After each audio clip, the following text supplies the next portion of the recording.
BJP ಸತ್ಯಶೋಧನಾ ಸಮಿತಿ ನಾಳೆ ನಾಗಮಂಗಲಕ್ಕೆ ಭೇಟಿ ನೀಡಿ ಅಲ್ಲಿನ ಮಾಹಿತಿ ಪಡೆಯಲಿದೆ ಎಂದು ಮಾಜಿ ಉಪಮುಖ್ಯಮಂತ್ರಿ ಡಾ ಸಿಎನ್ ಅಶ್ವತ್ಥನಾರಾಯಣ ಬೆಂಗಳೂರಿನಲ್ಲಿ ಇಂದು ಹೇಳಿದ್ದಾರೆ.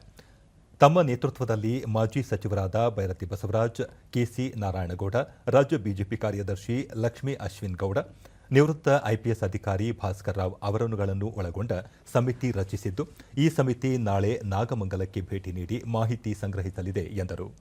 ನಾಗಮಂಗಲದಲ್ಲಿ ಗಣೇಶೋತ್ಸವದ ಸಂದರ್ಭದಲ್ಲಿ ನಡೆದ ಗಲಭೆ ನಿರ್ವಹಿಸುವಲ್ಲಿ ಗೃಹ ಇಲಾಖೆ ಸಂಪೂರ್ಣ ವಿಫಲವಾಗಿದೆ. ಆರಂಭದಲ್ಲಿ ಏನೂ ಇಲ್ಲ ಎಂದು ಹೇಳಿಕೆ ನೀಡಿ ಆ ಬಳಿಕ ಗುಪ್ತಚರ ಇಲಾಖೆಯ ಮುಖ್ಯಸ್ಥರನ್ನು ವರ್ಗಾಯಿಸಲಾಗಿದೆ. ಇನ್ಸ್ಪೆಕ್ಟರ್ ಅನ್ನು ಅಮಾನತು ಮಾಡಲಾಗಿದೆ. ಕಾನೂನು ಸುವ್ಯವಸ್ಥೆ ನಿರ್ವಹಿಸುವಲ್ಲಿ ಸರ್ಕಾರ ವಿಫಲವಾಗಿದೆ ಎಂದು ಹೇಳಿದರು.